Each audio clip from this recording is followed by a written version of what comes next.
So hello students, आज हम discuss करने वाले हैं हमारे बैंकिंग चैप्टर के पार्ट सेकंड, जिसके अंदर हम डिस्कस करेंगे कि हमारे देश का सेंट्रल बैंक कौन है या सेंट्रल बैंक क्या होता है, और साथ ही डिस्कस करेंगे कि सेंट्रल बैंक के फंक्शन क्या होते हैं। तो चलिए शुरू करते हैं। मेरा नाम है रवि कश्यप और आप देख रहे हैं इकोनॉमिक्स की 95 प्लस सीरीज।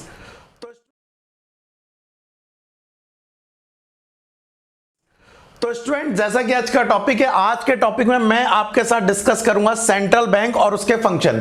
इससे पहले पार्ट 1 ऑलरेडी मैं आपके साथ डिस्कस कर चुका हूं और उसमें आपको बता चुका हूं कि बैंक क्या हो सकते हैं, कमर्शियल बैंक क्या होते हैं, कमर्शियल बैंक के फंक्शन क्या होता है, ये सारी चीजें हम डिस्कस कर चुके हैं। तो आज के टॉपिक में जाने से पहले आपको एक छोटी सी स्टोरी बताता हूं या छोटा सा एग्जाम्पल लेता हूं।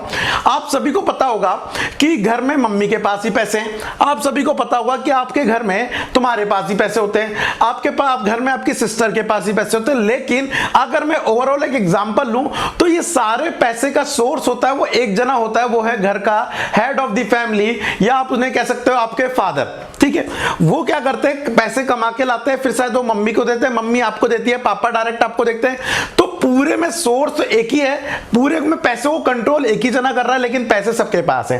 कुछ इसी तरह का रिलेशन यहां पर हमारे देश के अंदर भी होता है। बहुत सारे बैंक हैं, बहुत सारे बैंक लोन दे रहे हैं, बहुत सारे बैंक डिपॉजिट को एक्सेप्ट कर रहे हैं, लेकिन उन सबको कंट्रोल करना, उन सबको ऑपरेट करने वाला एक बैंक होता है जिसे हम बोलते हैं देश का सेंट्रल बैंक। जी हां, तो सबसे पहले डेफिनेशन पे जाने से पहले मैं आपको सेंट्रल बैंक के मीनिंग या फिर फंक्शन समझा दूं इनडायरेक्टली। देखिए क्या होता है, आप सभी को पता है कि नॉर्मली पब्लिक होती है, अगर पब्लिक को पैसे की जरूरत होती है तो वो किसके पास जाती है, वो जाती है बेटा कमर्शियल बैंक के पास, कमर्शियल बैंक के पास। अब ये कमर्शियल बैंक कौन से होते हैं जी, ये कमर्शियल बैंक आपका SBI हो गया, ये कमर्शियल बैंक आपका HDFC हो गया, एंड सो ऑन। एक मैंने प्राइवेट ले लिया, एक मैंने गवर्नमेंट ले लिया। इसके बाद अगर इनको कोई पैसे की जरूरत होती है या कुछ भी लोन लेना होता है या डिपॉजिट करनी होती है तो ये किसके पास जाते हैं बेटा, ये जाते हैं देश के सेंट्रल बैंक के पास। और हमारे देश में सेंट्रल बैंक की बात करें तो कौन है, रिजर्व बैंक ऑफ इंडिया।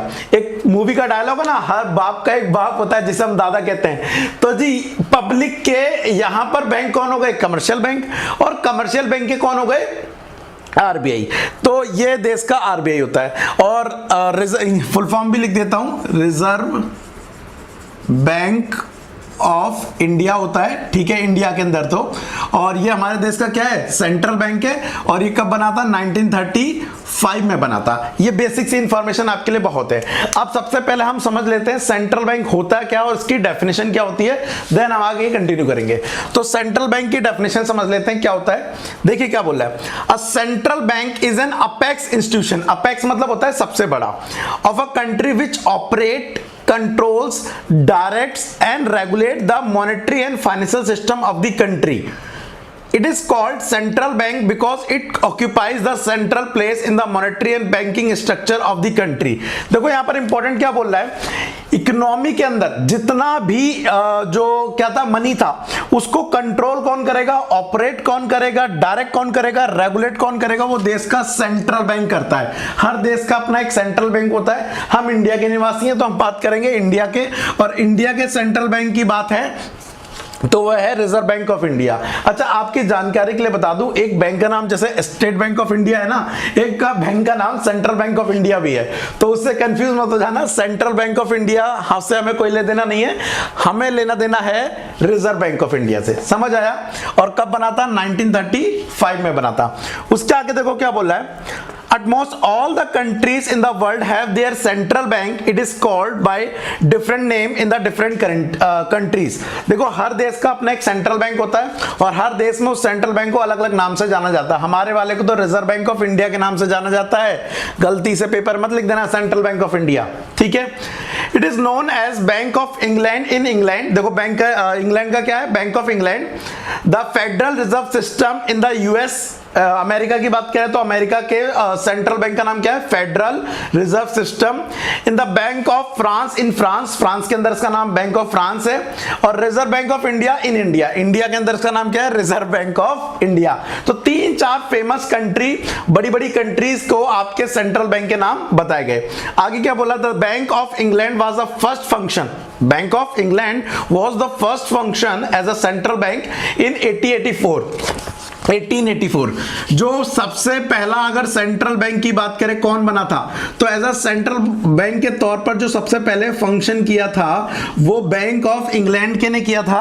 और कब किया था ये? 1844 में हुआ था, 1844 में किया था। तो ये बेसिकली आपको इतना तो पता होना चाहिए और हिस्ट्री इसकी पता होनी चाहिए कि सेंट्रल बैंक कहां से है। अब आते हैं, जब हम ये बोलते हैं कि हमारे जो सेंट्रल बैंक हैं, हमारे जो देश के सेंट्रल बैंक हैं, वो 4 मेन काम करते हैं। 4 मेन काम कैसे, कौन कौन से बताता हूं। सबसे पहले अभी हमने पढ़ा था कि ये क्या करते हैं? ऑपरेट करते हैं, ऑपरेट्स करते हैं, बहुत अच्छी बात। फिर हमने पढ़ा कि ये क्या करते हैं, साथ ही ऑपरेट के साथ साथ पूरे एंटायर मनी सिस्टम को कंट्रोल करते हैं, अच्छी बात। फिर पढ़ा हमने सेंट्रल बैंक पूरे एंटायर सिस्टम को डायरेक्ट भी करते हैं, मतलब सारे बैंक को डायरेक्शन देते हैं, डायरेक्ट कि कैसे काम करना है।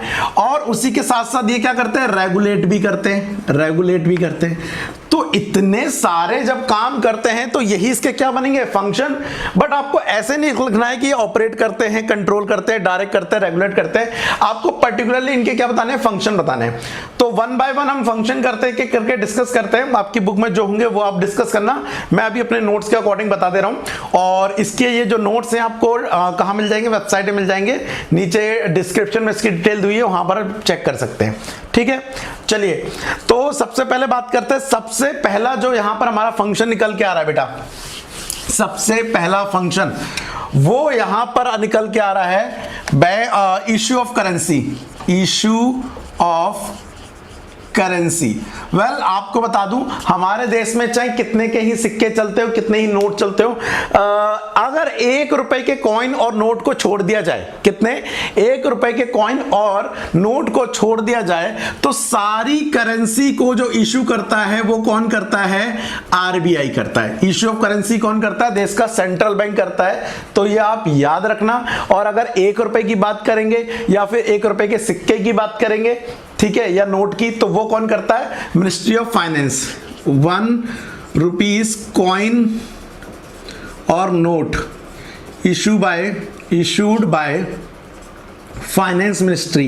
1 नंबर में कई बार ये आ जाता है, बच्चे गलत कर देते हैं, लेकिन ये भी थोड़े से आलसी हैं। अधिकार इनके पास है, लेकिन ये भी अपना अधिकार किसको देते हैं? बाद में आरबीआई से कहते हैं ठीक है तू ही प्रिंट कर दे भाई, ठीक है। लेकिन आपको पता होना चाहिए कि हमारे देश में 1 रुपए का कॉइन और नोट इश्यू करने का जो राइट है वो किसके पास है, और जो 2 रुपए या उससे अबव जितने भी कॉइन या जितने भी नोट है उसको इश्यू करने का राइट किसके पास है, ठीक है। ये पहला वाला आपको फंक्शन समझ आएगा। दूसरा वाला जो यहां पर फंक्शन है वो है बेटा सेकंड फंक्शन की, बैंकर्स बैंक, या आप बोल सकते हैं बैंकर टू दी गवर्नमेंट।